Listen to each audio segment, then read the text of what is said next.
Bon, écoutez, merci déjà d'être là avec nous ce soir pour pouvoir donner plein de conseils à tous les jeunes, les parents, les professeurs qui nous suivent pour justement accompagner tous les candidats qui sont dans cette session de Parcoursup. Voilà, on est dedans. Et donc, on va rendre les choses les plus concrètes possibles. Et donc, on va parler, je le redis, de l'anglais. Déjà, pour commencer, et je vais me tourner vers vous, Virginie, oui. Les formations qui demandent l'anglais, finalement, c'est quoi comme type de formation ? Alors, avant de répondre à votre question, je vais apporter une petite précision. Dites-nous tout. Donc, les concepteurs des tests TOEIC et également TOEFL, c'est notre maison mère ETS, ETS qui veut dire Educational Testing Service, et donc c'est notre centre de recherche qui est basé aux États-Unis. Et nous sommes effectivement en France ETS Global. Nous avons des bureaux un peu partout dans le monde et nous distribuons la certification TOEIC. Et pour répondre à votre question, concernant effectivement les formations qui exigent un certain niveau d'anglais, donc c'est à partir du moment où vous avez le mot international, effectivement, on est forcément sur de l'anglais, ça peut être sur d'autres langues également, mais c'est tout ce qui concerne les formations BTS type BTS Tourisme International, Commerce International, etc., tout ce qui concerne le droit des affaires, il y a aussi des filières spécifiques droit international. On en parlait tout à l'heure, tout ce qui est LEA, langues étrangères appliquées. Voilà. LLCE, évidemment. Voilà. Donc, il y a plusieurs filières, effectivement, qui vont exiger un certain niveau d'anglais. Ou en tout cas, l'anglais est apprécié. Est apprécié. Vous avez, vous aussi, Céline, en tête des idées, des types de formations, ou en tout cas dans lesquelles... On a parlé de tourisme, tout ce qui est hôtellerie aussi. Hôtellerie, exactement, ouais. Demande un niveau d'anglais. Est-ce que vous pourriez nous rappeler, déjà, un peu importe le type d'orientation qu'on recherche, déjà, est-ce qu'il y a quand même un certain niveau d'anglais qui est exigé, attendu de la part des élèves de terminale ?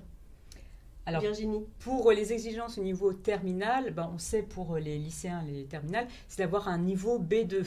Alors, à quoi ça correspond ? Ah voilà, bonne question, à quoi ça correspond ? Sur l'échelle européenne, en fait, vous avez différents niveaux, niveau A1, B1, B2, C1, C2. Donc, on va jusqu'à ce niveau C2. Après, je pourrais vous lire effectivement ce qu'a conçu le Conseil européen sur la description, mais c'est vraiment de comprendre en fait des textes un peu complexes et de maîtriser effectivement la lecture et aussi la compréhension orale, l'expression orale.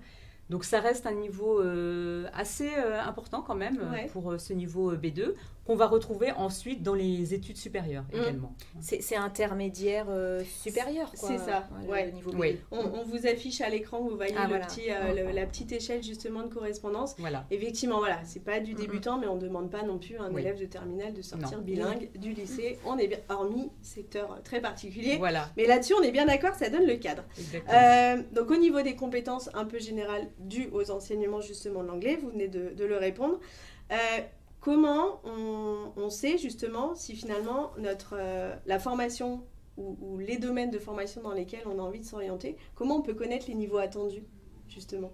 Est-ce que Virginie, vous avez un... Alors, par rapport au niveau attendu, pour ce qui concerne Parcoursup, pour les niveaux de première année, il n'y aura pas forcément une exigence par rapport au dossier, mais par contre, ça va être très apprécié de pouvoir donner un indicateur sur son niveau d'anglais. Donc effectivement, concernant la certification TOEIC, on sait que dans les études supérieures, en tout cas pour l'obtention des diplômes ou l'admission dans certaines filières, eh bien, on va exiger un niveau effectivement qui va être autour de 750, 785, ça peut être beaucoup plus, jusqu'à 800, 850 points. Donc, ça dépend effectivement des filières. Je regardais hier sur l'école, par exemple, de Rennes Business School, pour des filières master, donc là, on est bien au-delà, mais c'était un minimum de 750 points, voire supérieur. Pour le TOEFL, c'était au moins 81 points. Donc, voilà, ça donne quelques indicateurs. C'est aussi pour vous sensibiliser, ce qui va se passer plus tard pour vous dans vos études, tout simplement. Alors, moi, je vais rajouter justement une petite chose. Et ça, c'est donc pour vous qui nous suivez. Quand vous allez sur Parcoursup, dans les fiches de formation, vous avez justement plein d'informations. Et justement, pour corréler ce que vous nous dites, Virginie, il y a donc des indicateurs sur quels sont les critères qui vont être analysés lors de la sélection par les jurys. Et donc, vous le voyez à l'écran, vous avez, alors en fonction des formations, évidemment, ces critères peuvent changer, évoluer, mais il y a des critères qui peuvent être très importants, d'autres moins importants et d'autres un peu facultatifs. Évidemment, on en a parlé instinctivement, il y a certaines formations dans le tourisme, vous nous l'avez dit, Céline, pareil, un exemple dans l'hôtellerie. Bon, ça peut sembler logique qu'effectivement, il y a un niveau qui soit attendu, mais sachez que même en médecine, ou même si vous demandez une licence de droit, si vous regardez dans les fiches Parcoursup, et ça c'est hyper important, on le dit souvent dans nos émissions liées à Parcoursup, lisez les attendus des formations, c'est-à-dire finalement les compétences qui vont vous aider à réussir dans ces filières, et regardez cette fameuse grille d'analyse des compétences, parce que justement ça pourra vous aiguiller un petit peu en vous disant bah là je sais que l'anglais est important, donc j'aurai de quoi muscler ma candidature. Et donc on va en parler juste après. Petit rappel de date, parce que là aussi ça va avoir un gros lien avec l'échange qu'on va avoir juste après. Vous formulez vos vœux jusqu'au 9 mars. Ensuite, vous aurez du 10 mars jusqu'au 6 avril pour confirmer vos vœux déjà et finaliser votre dossier, c'est-à-dire remplir vos lettres de motivation, remplir tous les éléments qui sont demandés par vœu, mais aussi de renseigner toute la rubrique activités et centres d'intérêt de votre dossier Parcoursup qui là va plus vous présenter vous, hors résultats académiques. Et là aussi, on en reparlera parce que c'est là où vous allez pouvoir partager vos expériences, partager des séjours à l'étranger que vous auriez pu faire et repréciser que vous avez passé une certification de langue. Pour rentrer justement dans ces éléments de présentation, un des super outils pour se muscler en langue, c'est peut-être de partir directement. Céline, vous n'allez pas dire le contraire. De partir à l'étranger. Comment donc là, je me tourne vers vous. Comment, quand on est lycéen, à cette période de l'année, on est le 26 janvier, on a donc, comme on le disait, jusqu'au 6 avril pour formuler ses vœux. Comment je peux, par l'intermédiaire d'une immersion à l'étranger, comment je peux booster mon dossier de candidature? Qu'est-ce que vous pouvez nous proposer? Et en nous représentant ce qu'est EF. Ok. Alors en effet, EF, donc c'est le leader des séjours linguistiques, des cours de langue, des études aussi linguistiques à l'étranger. Et donc, on propose des immersions de 10 ans jusqu'à 99 ans. Donc, pour un lycéen, aujourd'hui, en janvier, il peut partir dès le mois de février, par exemple, s'il souhaite faire un petit séjour linguistique de 2 semaines, voire même un peu plus, en fonction de ses disponibilités. Et donc, c'est des parcours qui sont tout inclus, avec les cours, l'hébergement, les activités. Et on est en petits groupes par niveau en classe internationale. Et comment il est défini ce niveau quand on veut partir? Alors, effectivement, c'est une très bonne question. On fait passer à nos étudiants un test avant le départ pour pouvoir après les placer dans le bon groupe de niveau. Donc, c'est un test écrit qu'on fait avant de partir en ligne. Et puis sur place, c'est des petits groupes de 12, 15, 17 étudiants maximum par niveau de langue. Et EF propose les mêmes niveaux de langue que l'échelle européenne, donc des niveaux qui vont de A1 jusqu'à C2. D'accord. Voilà. Donc ça, c'est possible de partir sur des séjours linguistiques tout encadrés ou plus du à la carte en individuel sur 2 semaines. Donc on a un prof? On a un professeur, bien évidemment. On a aussi toute une équipe sur place qui s'occupe de nous. Donc, l'équipe va nous proposer des activités à faire en dehors des cours, puisque l'idée, c'est d'améliorer son niveau d'anglais, mais aussi de profiter un petit peu de la destination. Donc, de découvrir un petit peu les différentes choses à voir dans la ville, dans la région où on est. Et puis, surtout, de pouvoir échanger, puisqu'on peut être logé soit chez l'habitant, directement dans une famille, ou dans des petites résidences avec des étudiants internationaux. Donc EF, c'est vraiment une école de langue internationale. Donc on n'est pas que entre Français. C'est aussi ce qui va jouer dans cette immersion. C'est que l'idée, c'est qu'on apprend l'anglais dans la salle de classe, mais aussi au-delà. Donc c'est vraiment l'idée, c'est l'apprentissage, il est 24 heures sur 24, je dirais. Et on peut partir où? Faites-nous rêver un peu. On peut partir partout. C'est vrai que EF propose 10 langues. On ne fait pas que l'anglais. On a aussi d'autres langues. Alors ce soir, c'est l'anglais. Ce soir, c'est l'anglais. Mais on fait aussi d'autres langues. Et on a une 50aine de destinations dans plus d'une 30aine de pays. Donc ça peut être aussi bien les États-Unis, l'Angleterre, le Canada. Ça peut être l'Afrique du Sud, si on veut un petit peu s'évader, si on est un peu un esprit aventurier, pourquoi pas l'Afrique du Sud. Pourquoi pas. L'Australie, la Nouvelle-Zélande, etc. Ok. Et donc, ce qui est donc important, ce qui est intéressant, c'est que c'est vraiment, on peut partir, mais on est vraiment encadré. Alors, voilà. Du moment où on... Exactement. À partir du moment où vous partez, vous êtes donc dans des formules encadrées ou des formules un peu plus autonomes, mais avec une équipe sur place. Donc ça, c'est pour vraiment des séjours de courte durée. On parlait là, par exemple, dès les vacances de février, c'est possible. Mais après, on peut aussi partir plus longtemps, si on veut partir quelques mois, voire 1 an, puisqu'on a des programmes aussi de 6, 9 ou 11 mois qu'on va faire plutôt dans le cadre d'une année de césure. Alors, la transition est parfaite. La fameuse. Céline, parce qu'effectivement, vous avez la possibilité, quand vous formulez vos vœux sur Parcoursup, de demander une année de césure. Est-ce que vous pouvez nous expliquer un peu, Céline, comment ça marche techniquement? Bien sûr. Donc, pour les étudiants qui veulent vraiment être bilingues, quoi de mieux que de partir 6, 9 ou 11 mois pour vraiment valider une année scolaire à l'étranger. Et donc là, effectivement, sur Parcoursup, vous avez la possibilité, dans vos vœux, de cocher la case année de césure. Ce qui va permettre, en fait, de partir juste après le bac, en post-bac, de faire 1 an avec EF pour améliorer son niveau de langue et de pouvoir après continuer son parcours en BTS, école ou autre. Et en fait, il y a plusieurs possibilités, c'est-à-dire soit vous savez que dès maintenant, vous voulez faire une année de césure, donc vous allez cocher année de césure en remplissant bien la petite case ma préférence pour expliquer un petit peu le choix. Peut-être que vous avez besoin de l'anglais pour une école que vous voudriez intégrer plus tard, par exemple.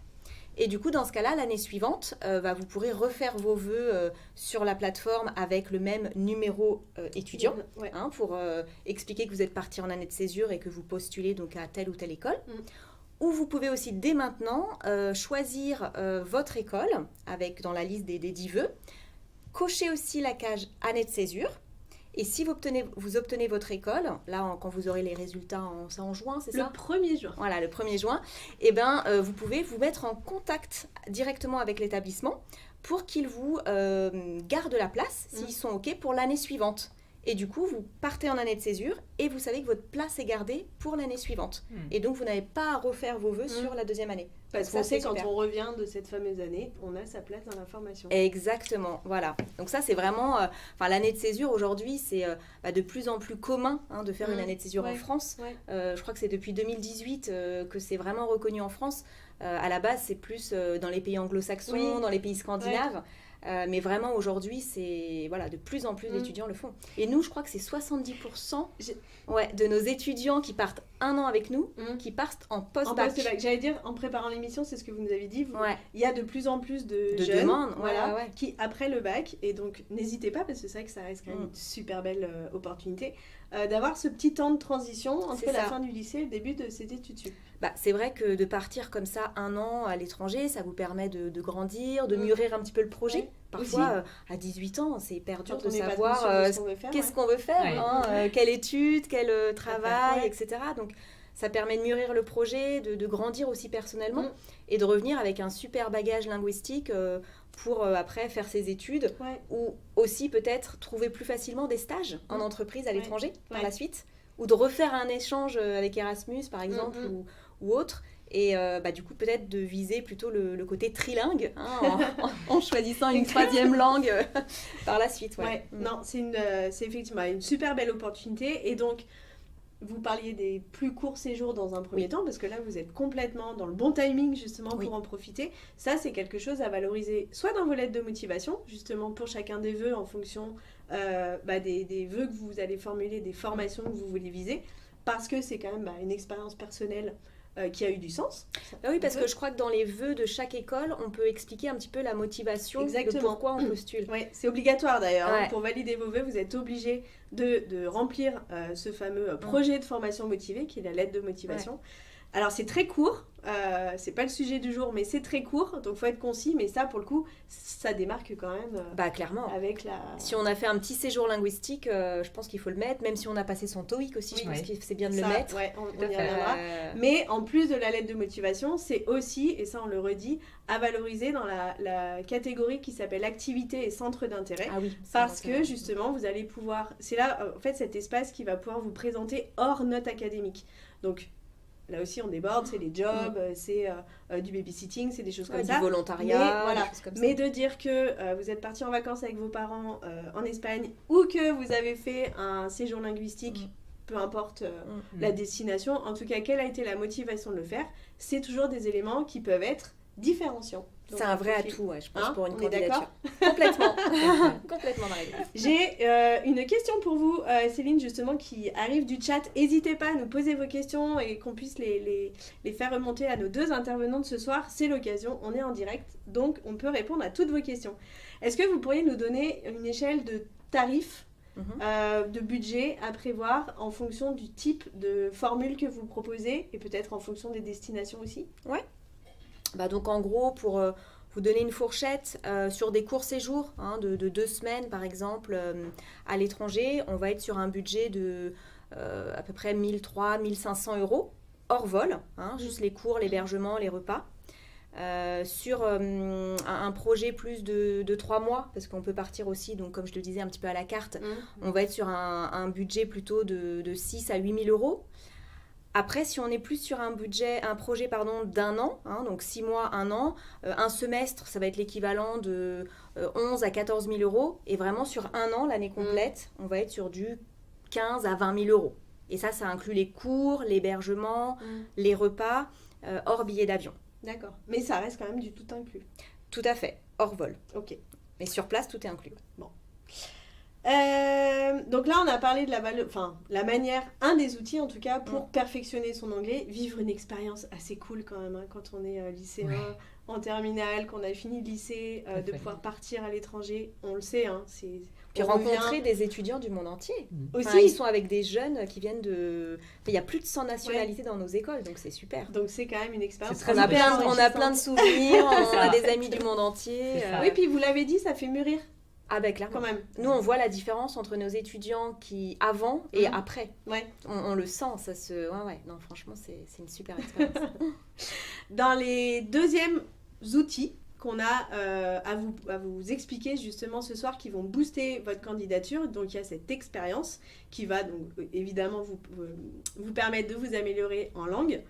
Il y a aussi, donc on en parlait avec Virginie très rapidement tout à l'heure, mais là on va rentrer un peu plus dans le détail, il y a la certification. Tout à fait. Alors pourquoi un jeune qui sort du lycée, qui est en train de formuler ses vœux sur Parcoursup, pourquoi il aurait nécessité à passer une certification alors qu'il a déjà des bulletins scolaires en fait, pour avoir un peu son niveau, quoi. Alors pour la petite histoire, il y a déjà beaucoup de jeunes en fait qui s'intéressent et qui passent le test TOEIC en terminale. Ouais. Moi j'ai de plus en plus en fait de profs qui m'appellent en terminale et ils me disent voilà, les jeunes ils financent eux-mêmes en fait le test TOEIC et aujourd'hui moi je voudrais l'organiser dans mon établissement en fait.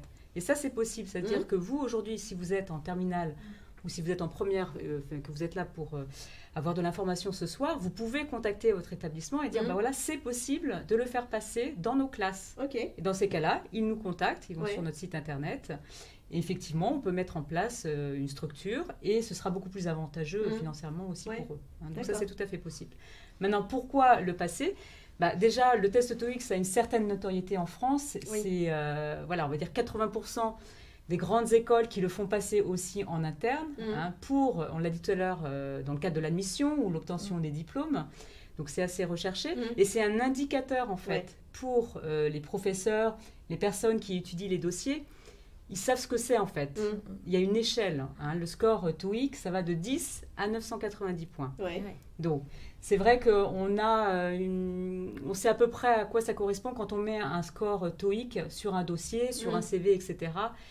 Quand on a 785 points, ça correspond à un niveau B2. Donc voilà, pour nous, c'est le niveau seuil par rapport au on affiche à l'écran vous avez l'équivalent de résultats. Exactement, c'est la grille en fait de corrélation des scores TOEIC sur l'échelle européenne. Donc on est sur un niveau vraiment utilisateur indépendant avancé sur le niveau B2. Donc c'est vraiment un plus pour eux. Et il faut mettre tous ces atouts, comme on le dit, pour être dans les premiers, pour être admis dans les écoles, tout simplement. C'est vraiment un plus. Je pense que ce qu'on peut rajouter par rapport à ce qu'on disait là sur l'échelle de score, c'est que derrière la certification que vous proposez et derrière le score, c'est que c'est vraiment des compétences qui sont évaluées. C'est ça. Par rapport à la petite question que je vous posais tout à l'heure, justement, c'était par rapport à sa moyenne qu'on peut avoir en anglais, par exemple. C'est ça. Est-ce que c'est justement... ça va être plus parlant parce que cette certification et travailler dans ce sens-là va venir vraiment Oui. toucher du doigt les compétences qui sont attendues et que derrière ce score-là va vraiment donner un niveau de compétences. Parce qu'on c'est ça qui est intéressant. On est vraiment sur la certification, donc sur un test, et c'est d'avoir une photo instantanée de son niveau d'anglais, voilà, à un instant T. On se dit, bah voilà, quel est son niveau d'anglais ? Et on va dire le contenu, la forme, etc., c'est complètement différent des devoirs qu'on peut avoir en classe, des examens, etc.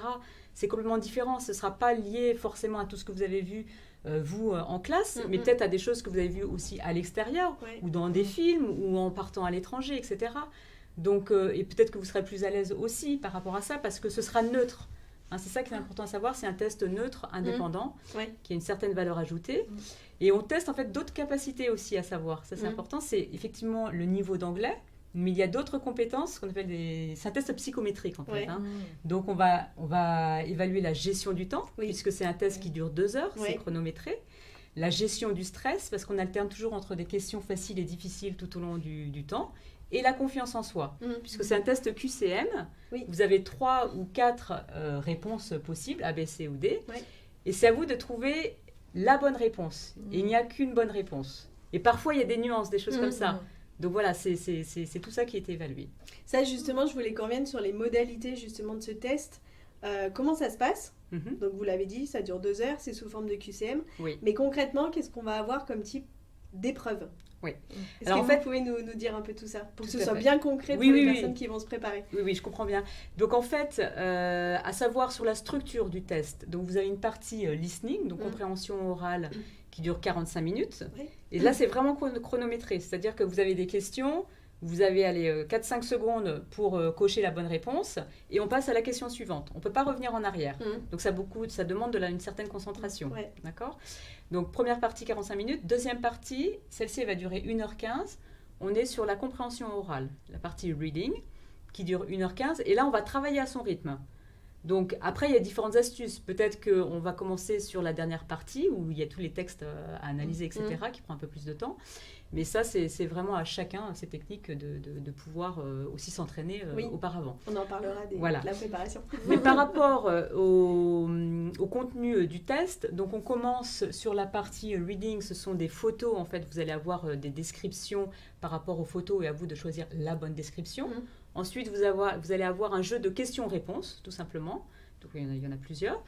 Et après, vous allez avoir des conversations entre 2 ou plusieurs personnes. Et après chaque conversation, on va vous poser des questions. Donc de bien comprendre le contexte. Et la dernière partie de cette partie listening, là, ce sont des monologues. Donc ça peut être un journal télévisé, ça peut être à la radio, une annonce dans un aéroport, etc. Donc à vous aussi de bien comprendre le contexte et ce qui est évoqué. Sur la partie reading, on va commencer doucement avec des phrases à trous. Donc à vous de trouver le mot qui correspond. Ça peut être sur des mots de liaison, du vocabulaire, de la conjugaison, etc. Après, on va avoir aussi le jeu des phrases à trous, mais dans un contexte précis. C'est-à-dire que ça peut être, par exemple, une lettre qui vient du département ressources humaines d'une entreprise, qui est envoyée aux salariés en leur disant, bah voilà, on vous propose des formations, il y a différentes thématiques, etc. Ça peut être intéressant pour vous. Donc voilà. Il faut aussi trouver les mots qui s'ajustent aux phrases. Après, on va sur un peu plus de complexité, c'est-à-dire que vous allez avoir des documents, enfin un document, et après chaque document, à vous de répondre aux questions. Donc ça peut être un article dans une revue économique, ça peut être une annonce pour vendre un produit, un service, etc. Donc c'est très très varié. Ça peut être aussi des conversations en chat, parce que ça on le vit tout le temps, en plus avec le télétravail. Oui, ça c'est sûr. on le vit au quotidien. Et puis après, la dernière partie, alors ce sont des paires de documents en fait. C'est-à-dire que c'est 2 ou 3 documents qui vont être sur la même thématique. Donc à vous de bien lire aussi, on parle souvent de lire en diagonale pour aller récupérer les informations. Voilà, et pouvoir répondre aux questions. Et c'est vraiment, il faut bien gérer son temps. Ça, c'est important. Exactement, parce que moi, je l'ai passé il n'y a pas très longtemps. Je ne suis pas une terminale. Mais vous avez raison d'insister là-dessus, c'est qu'il y a dans cette préparation, et on va y venir juste après, cette gestion du temps. c'est pas rien. C'est pas rien. C'est pas Parce rien. que c'est vrai, quand on a plein de documents à lire, avec ce temps qui tourne, On peut se perdre un peu. voilà, ça peut être un petit peu stressant, mais il y a des conseils de préparation qui vont arriver juste après. Je voulais juste qu'on évoque rapidement les modalités, justement.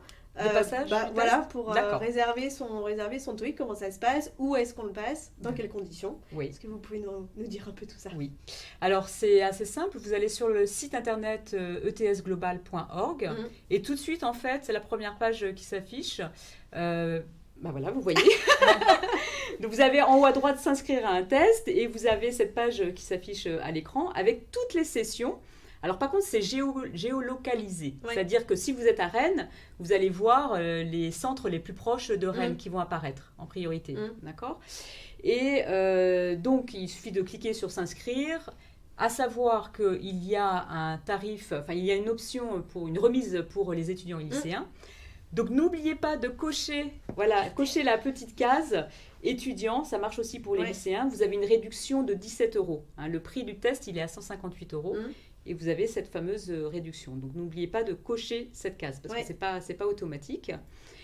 Et en termes de nombre de sessions, alors il faut savoir en fait qu'on organise 3 à 4 dates par mois partout en France. Et il y a une spécificité.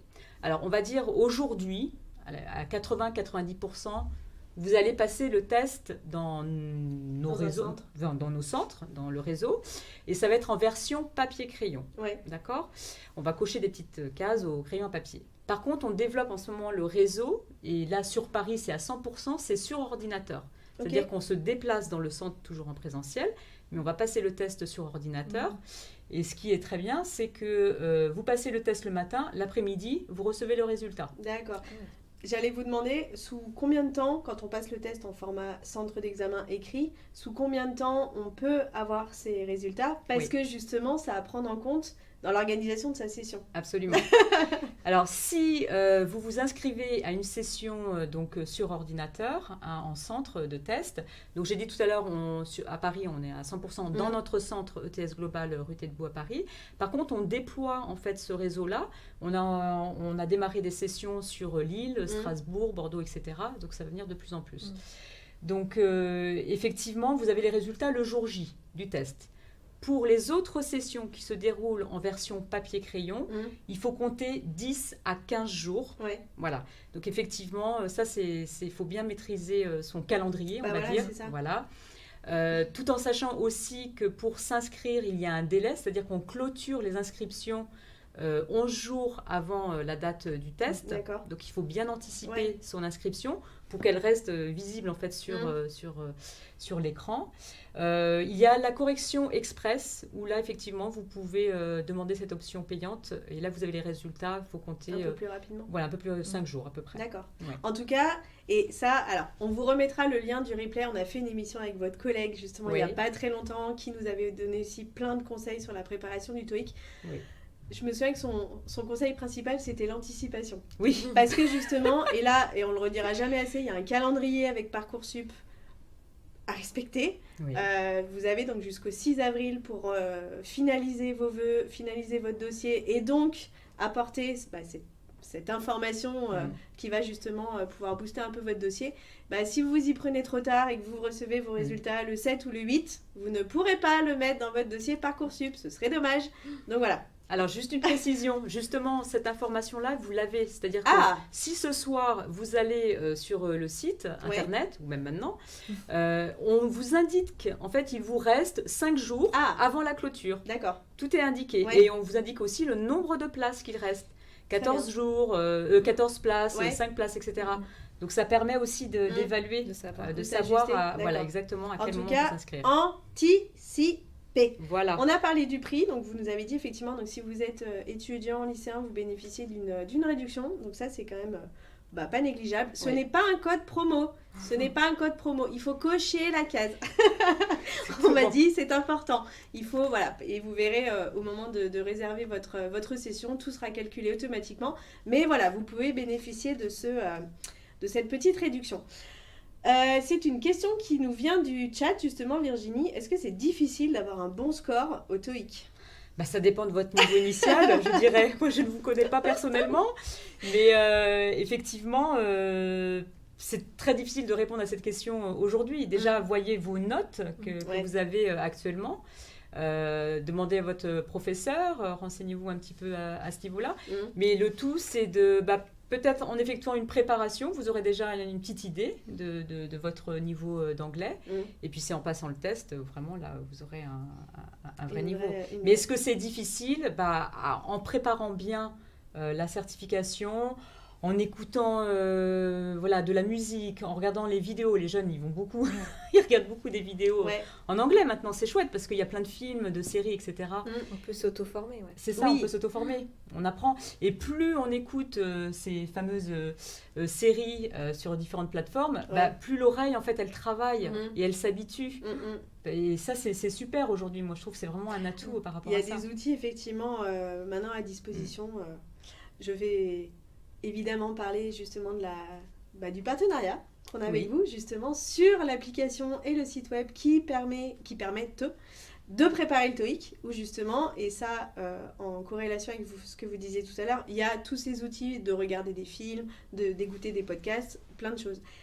Pouvoir s'entraîner en conditions réelles de test blanc du TOEIC pour la gestion du temps, j'y reviens tout à l'heure avec ce que je disais, pour la gestion du temps et la typologie du test, en fait, tout simplement, de ne pas le découvrir le jour J à se dire comment ça marche, comment marche le QCM, comment sont formulées les questions. Voilà, pouvoir s'entraîner, c'est possible de le faire avec justement l'application et le site internet. Qu'est-ce que vous auriez comme autre conseil de préparation pour cette certification et combien de temps avant, en fait, on commence à se préparer? Il faut se préparer au moins, moi je dirais 6 semaines à l'avance au moins, et ça c'est vraiment, on va dire, le petit délai. Tout à fait, effectivement. Bon, déjà, on a acquis certaines connaissances, compétences du fait de sa scolarité, peut-être des voyages à l'étranger, etc. Après, pour revenir quand même sur la super prépa, l'application, alors moi je l'ai téléchargée l'autre jour, il faut bien marquer super prépa for the TOEIC test. Oui, on mettra les liens dans la description de la vidéo. Effectivement.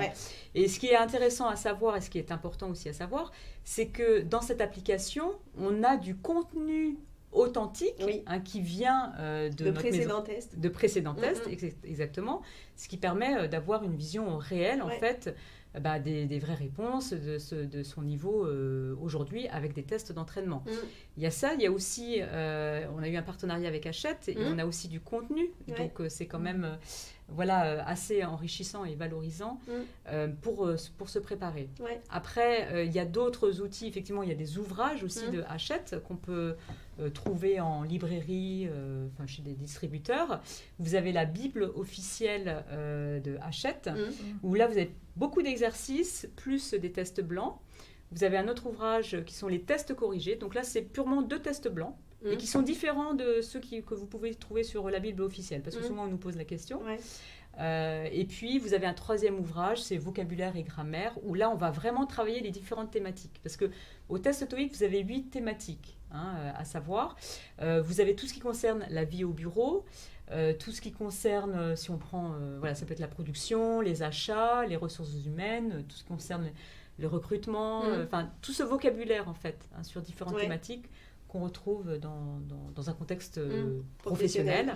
Mais ça reste général. On n'est pas sur une spécialité. Ça, c'est important. Ça, c'est important. Et après, pour préparer le TOEIC, c'est vrai que nous, à EF, on a des cours de langue générale et on a des cours un petit peu plus spécifiques.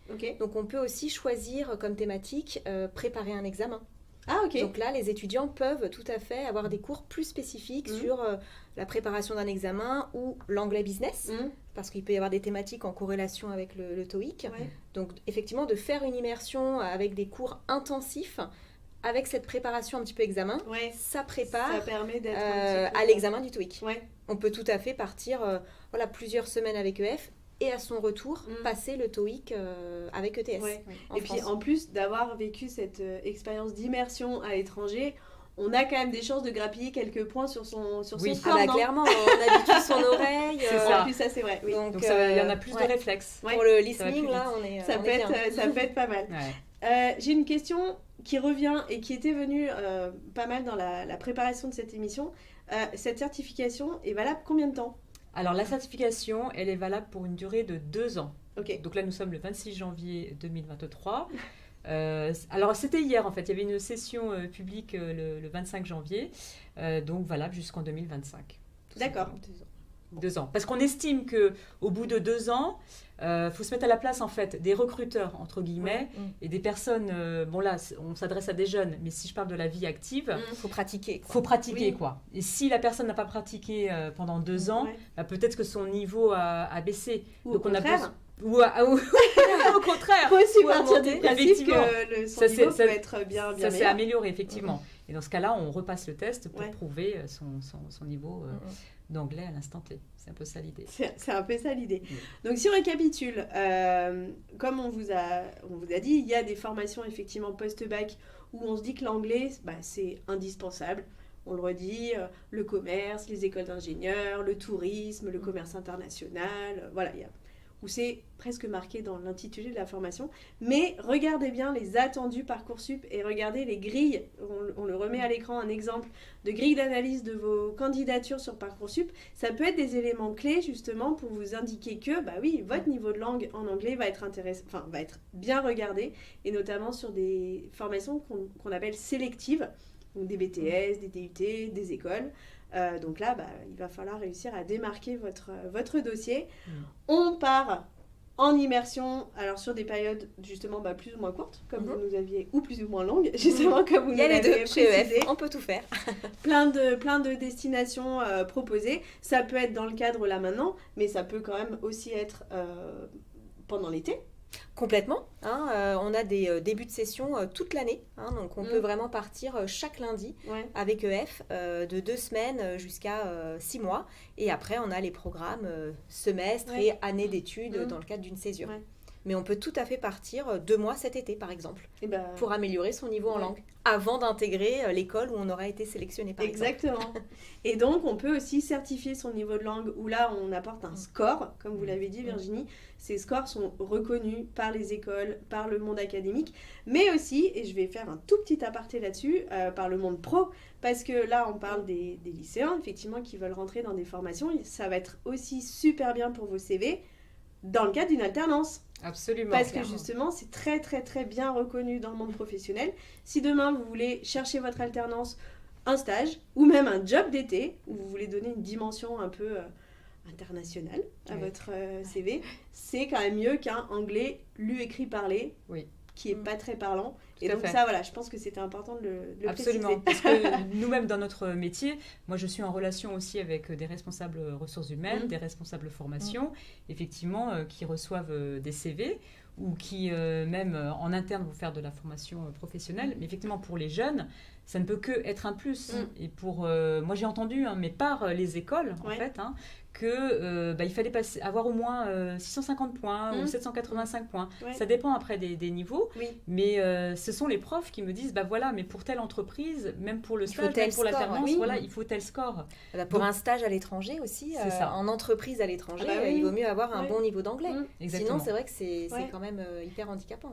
Mais ça peut aussi être les deux raisons, à la fois pour l'étudiant, pour qu'il soit à l'aise, parce que le but c'est pas d'être mis en difficulté, et justement niveau employeur, parce que il y a un niveau opérationnel qui est attendu, parce que derrière il y a des missions qui sont confiées, donc c'est vraiment aussi à double tranchant, pour que, et c'est pas pour vous embêter, justement pour que vous soyez aussi à l'aise, que ce soit dans vos études ou dans ces stages ou ces expériences.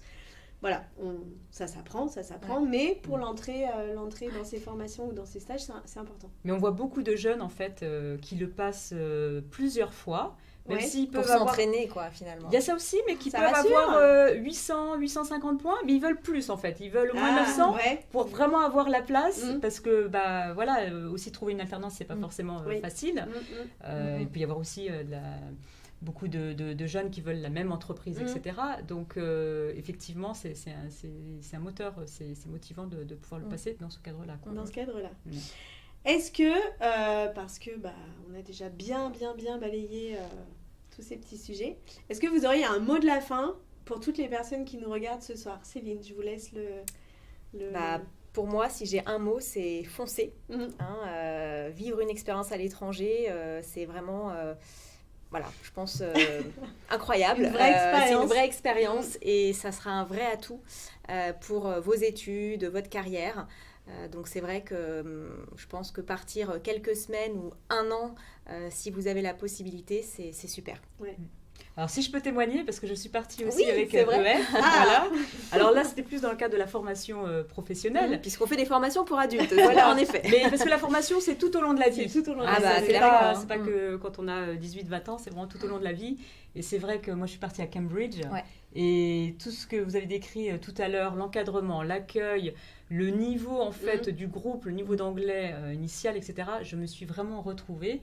Et c'est une très belle expérience et on rencontre des personnes de différents pays, donc non, je pense que ça change une vie, on s'en rappelle après tout à fait. Toute sa vie en fait. Ouais. Et on garde des liens aussi. Et on garde des liens, que ce soit humainement, c'est une belle aventure humaine aussi, et puis on s'améliore. Quoi, des amis du monde entier, un réseau professionnel, et pour moi, ça change une vie. Quoi. Et ça va être peut-être d'autant plus marquant quand on est jeune.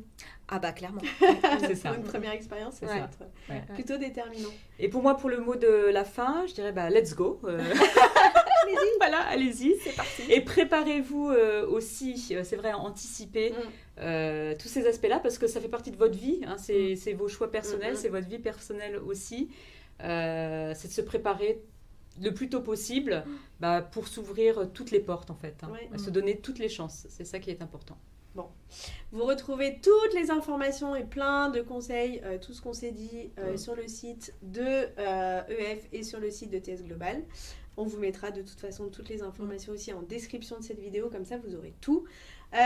Merci à toutes les deux pour vos conseils et pour les éclairages que vous nous avez apportés. J'espère que tout ça c'est bien plus concret pour vous et on vous souhaite plein de courage pour cette phase de vœux et d'orientation post-bac.